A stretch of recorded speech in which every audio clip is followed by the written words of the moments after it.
just show you guys real quick the problem before I get too down the rabbit hole here. All right, so she'll start just fine. Sometimes it idles a little high, and I mean, it's no surprise, the damn thing's Mad Max under that hood. Not my fault, don't look at me. It's the way I bought this piece of crap. Some people might think that the O2 sensors are to blame for what I'm about to show you, but I need to remind you that the engine's in warm-up mode right now. It doesn't regard those O2 sensors at all. You can unplug them right now and it'll act the same. Alright, so I can get her to rev up if I give half throttle, but as soon as we plant it to the floor, she stalls for fuel. Welcome back to the channel, guys. Last time when we were working on this truck, I basically did a top end on her. We got a new head gasket in there and 2 new heads put down. And the footage was a little shoddy, I must admit. I was going through some heartache, which unfortunately is still ongoing. That's why videos have been kind of slow for me lately. But this video is not about that, and this video is about a different lady. So I didn't give you all the full story of the truck because it started developing a problem that I've been having a real hard time figuring out. And before I go ahead and tell you guys what the problem is, I'll give you a little idea as to what's going on, but I'm going to go over all the things that I've already tried. That way you comments experts, you know, don't suggest things that I've already tried. It's quite annoying repeating myself. I've had so many people make suggestions in real life to me, and it's like they're not really listening to me, so I get kind of frustrated, and I'm just like, oh yeah, man. You know. Basically, I got one good day of throttling around and testing on her, and I didn't push her too hard. And then all of a sudden, she started not being able to make power. When I'd give her gas under load, or even in neutral, if I plant it to the floor just to rev her out, I can't get her to fully rev out. And I already know somebody's on the comments right now, it's your fuel pressure, it's your fuel pump. Okay, hold your horses. We're going to get there. I'm going to go over all the things I've gone over, including the fuel pump and the fuel rail pressure, and I'm just going to tell you right now, it was none of those things. So let's get started going over the list. Show you guys the problem in real time, but let's just go over the list of things that I've checked already. And I'm not going to get the tools out to prove I have them, or maybe I'll show you guys 1 or 2 things that I've bought, but I already checked this guy, back probed it and gave it a check while the car was running. The voltage varied from 1 to 5.5 volts or whatever, so even though it looks shoddy, everything here is working. If you unplug this, she dies, so I know it's working. Next on the list, back probed this guy, gave her a check. Voltage changes, resistance changes with the old throttling, so yes, this is alive. This guy right here, mine was cracked. I had a crack right here, and it was working. When you unplug it and plug it in, it changed the idle. So the IAC right here, I did have a functioning one, but I noticed that when I took a hammer and tapped at it, all of a sudden my problem would go away. So I thought, oh, it has to be this. This must be the problem. Even though the engine idles just fine, and that's all this is really for, is the idle air control, I went ahead and changed it anyway because I had a crack on it and it wasn't too expensive. And ironically, or amazingly, that actually fixed the issue for 1 day. But that's it. The issue came back the next time I went to start her. So I guess it just so happened that the actual problem was sort of healing itself, and it had nothing to do with this. Because of course I took this off and confirmed, is it still working? And yes, it's working exactly as it's supposed to. A lot of people, including an O'Reilly's counter person, suggest to me that there's something wrong with our timing. I'm going to tell you right now, I've undone the dizzy and gone down, swiveled back and forward, and she's exactly where she wants to be. None of that timing change does anything for our throttle up problem. Basically what's happening is when you give her full throttle, she sputters and stalls, and the only way you can even get, say, above 3,500 RPMs is to really ease your way. Really ease your way, and she'll kind of give you it. But as soon as you're on the road in gear, none of that's relevant, and it sputters and stalls, and you're lucky to do 50 miles an hour in 5th gear. Naturally, a lot of people are going to suggest that it's probably your fuel pump. And I'm going to tell you right now that last year, I took the time to pull the bed off the truck and change my fuel pump because I was having a different problem. It was a fuel leaking issue. So naturally, I didn't want to suspect my pump being the problem because it's only a year old, and the truck hasn't really been driven that hard. So I went to Harbor Freight, you know, and added another tool to this mess of frickin' tools. And I'm just going to say right now that this right here tested exactly in the green where it's supposed to be. First, we went ahead and plugged that little gauge into here, to this port, and we tested her. She idles at 30 pounds, and when you throttle it up, it actually graduates to about 42, 45, depending. And it still has the problem while it's doing that. Now, before you ranger experts jump on my case and tell me that 55 to 60 is the standard, I need to remind you that that is for trucks with a returnless fuel system. This is a return fuel system. It's an older setup. Ford went to a returnless in the years to follow, but back in 1993, this was a return system, which means the pressure's lower. Naturally, I was on the Ranger station when I was looking those things up, and that's the first thing I got was 55 to 60. So, of course, I thought, oh, I'm 20 pounds out of spec. That must be my problem. Hours and hours of digging to find out that no, this truck is in spec because it's a return fuel system. So, yes, my brand new fuel pump and brand new fuel filter are doing their job. There's no clogs.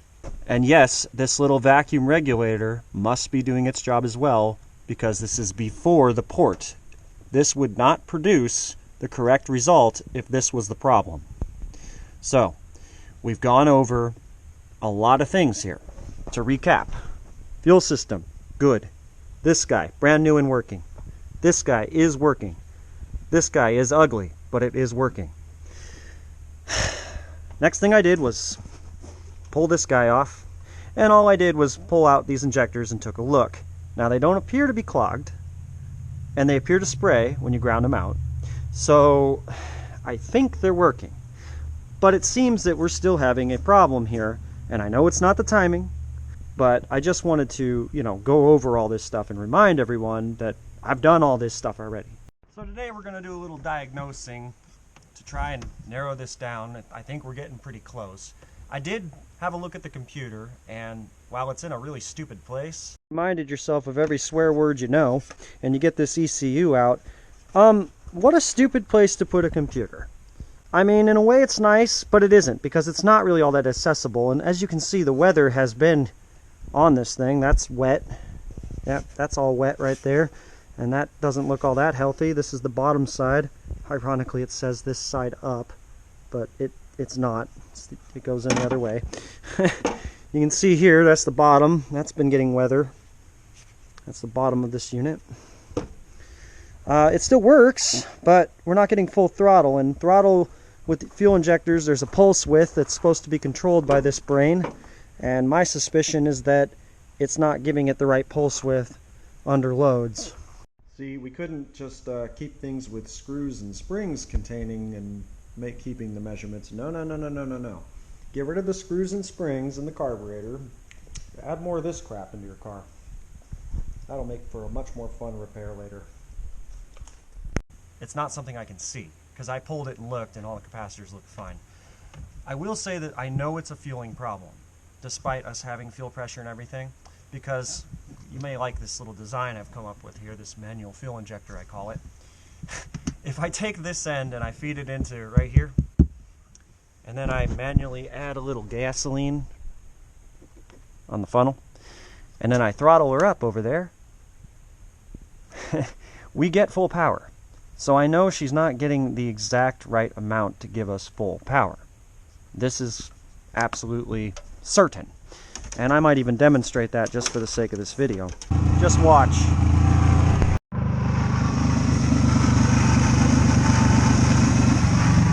A little extra fuel.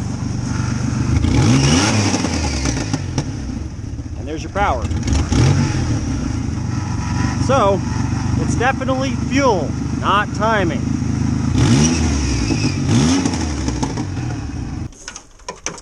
So I know there is a issue with fueling, and it could very well be that the computer's fuel table is just not, you know, advancing the pulse width of the injectors. This is a possibility. The truck does throw an occasional code, and I don't have an OBD1 reader, but that's basically the subject of this video here. We're going to go ahead and do some old-fashioned diagnosing, and it's kind of like speaking Morse code with your truck. she'll tell you what's wrong, and you can even get this information without the code reader.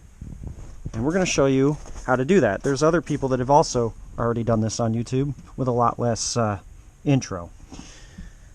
So here's our fuse box, right? And I need to find the EEC test plug, which Harold has done a really great job on this truck screwing things up. So I'm a little scared to try and look for this thing because I'm afraid I'm not going to find it. But let's have a look-see and see if we can spot this unit, because that's kind of going to be what we need here. It may be buried underneath this box. Clearly my truck has had a lot of oil issues over the years, so you know that probably doesn't help us. Getting a little worried that it wasn't here, but I found it. Here it is, EEC test.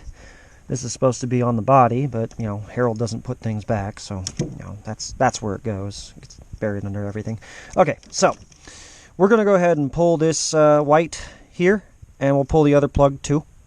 And then we're going to jumper a wire across, and then we're going to go into the cab, and we're going to flip the key on, and the check engine light is going to give us a series of blinks. And that's our Morse code for what is ailing her. That's me about these age of vehicles, or any vehicle that uses plastic like this, is when they split it like that and make it difficult, but also when they use this plastic in general, because you know, when it gets to the point where you actually need to start looking at these problems, this plastic becomes, well, let's just say, extremely brittle and breaks off every time. I did not break that one off, so clearly someone else has been here. Point, case and point, right there. Flatten this wire a little bit so I can actually slide it in there kind of nice. Some metallurgy in here, you know. Let's make ourselves a nice little deal there for sliding into both ends. True shade tree Mad Max mechanicking here. So we'll just go ahead and put that there. Hopefully that's making a good connection. Keep it from arcing on anything else. All right, now we're gonna roll the key and decipher the code.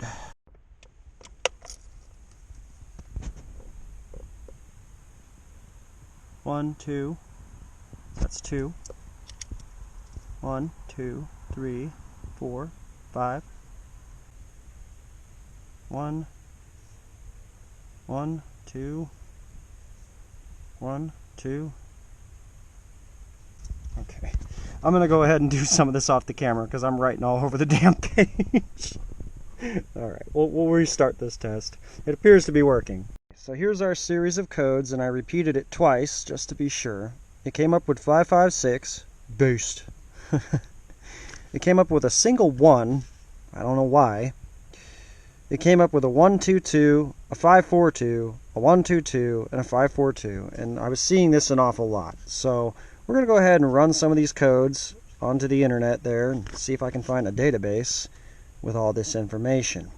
So I went ahead and looked up the code banks here, and a couple of these may not be 100% relevant because I've never cleared the computer, but there is a Caspian right here, and he wants to help us inspect the codes, don't you, buddy?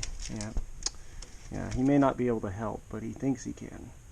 Absolutely, yes. He's always awake. Anyway, back to this. So we have a 122, which is a low, possibly grounded TPS, throttle position. It's really interesting because I've tested that with the back probing and the voltmeter, and everything came back right. But this is saying that it picked up. Now, I did unplug it once or twice while the truck was running, so that could be why the computer stored that code. Not that the check engine light appeared, but it's likely. We have a 142, which is weird.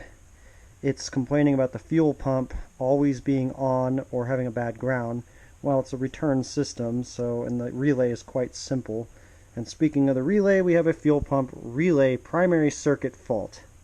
Now, that relay is, if you guys have earlier Rangers, you understand the fuel pump and relay, it's kind of a joke. It's like house plug type quality under the hood there. They constantly get rattled loose to a point where they don't make good connection, and I had that problem and I've solved it. So this code could go back, you know, a while, but the one that makes the most sense to me is right here, the 122. just because if the throttle position isn't sending the exact right thing, even though mine seemed to test right, clearly the computer's not getting its input and it won't advance the pulse width for the fuel injectors. So I'm thinking that's the problem. And it's kind of annoying because when I looked it up, a lot of people said that the TPS can't really affect it, but clearly I think it can. So that's what I'm going to go with here. And I'm going to go ahead and write down some of the test procedure again. I might even pull the damn thing and just say screw the results, because it's one of the only things I haven't replaced. Just to be sure, we went ahead and did a voltmeter test again on the TPS, and it tested fine. We even took it into O'Reilly's and tested against a new one. Both of them produced the same results. So at this point, that pretty much confirms the only thing it can be is the computer. Master Pro! Woo! 230 some odd dollars. Let's see if it works, guys. Time for the wasps to move in and attack us while we work on our vehicle. Just plug it in, but I want to make sure it's properly grounded, and we got to unhook our battery and everything, so maybe I'll just install it. I mean, we kind of own it at this point. So the truck I worked on, it was the same deal, 11 down low and 10 up high. I don't know why you would do that, but that's how they did it. And I gotta admit, guys, I am scared. I'm quite scared. Scared this isn't gonna work. No room to get it out, none. Even if you take the fender well out and everything, you got the steel fender well to deal with. Okay, this thing has been trying to kill me since we got started today. Every time I even breathe near the hood, it seems to want to crush me. If this doesn't work, we're going to have to take the truck to the church and get it exercised, because clearly there's something else wrong here. Truth, 2 moments of truth. 1, is it programmed right, like it promised? And 2, will it fix the problem? Find out next.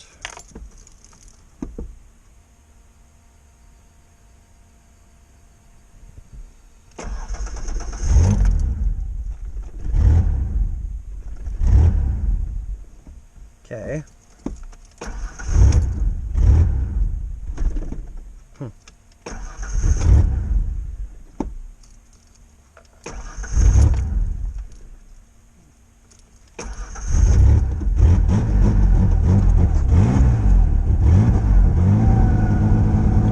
Check engine. Oh, great.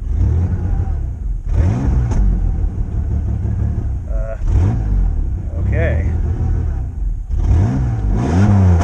Well, it revs out. So now we're on timing. Well, it revved up when I gave it gas. It get it. I've got power to revs, or revs power there. See, get her to rev out. I'm sitting there dialing the cap back and forward, and the best I can get her to idle is like 300 RPM, 400 RPM. Now we got a different kind of problem. Clearly the computer was a problem, because we're getting RPM now. So that was a problem. Now the question is the computer that I have good? Brand new, Master Pro. We all know what we figure about Master Pro, right? Like, we all know what that means, right? So damn rich, it's washing my oil out. Check engine. Yeah, I know. Yeah, we're not doing good. Seem to have a basket case computer.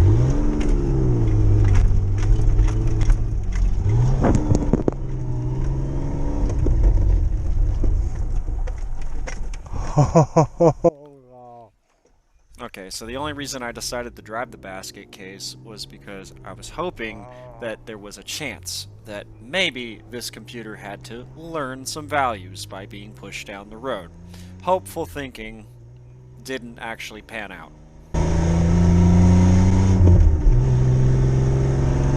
Well, we have power. We have power, but she won't idle, and she's running so damn rich it's ridiculous. If I check engine lights on, I guess I could do the little key thing and see what it says today, cross the wires.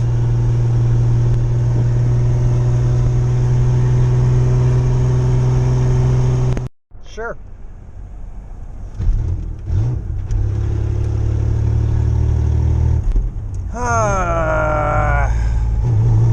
It's like I'm on the right track, but I'm not. Now I've got a computer that won't idle the truck. It gives me power, but it won't idle the truck, and it's almost undrivable. Yeah.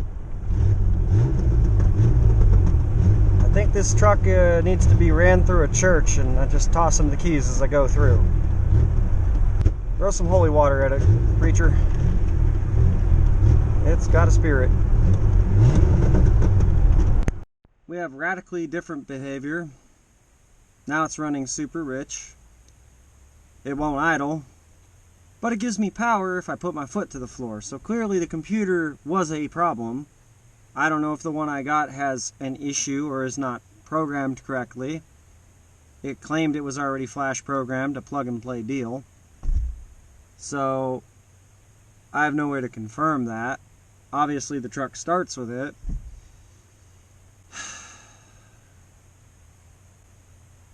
So I hope you learned something on this, because I didn't. Fuel injectors are the last thing I haven't replaced. It's got a good fuel pump.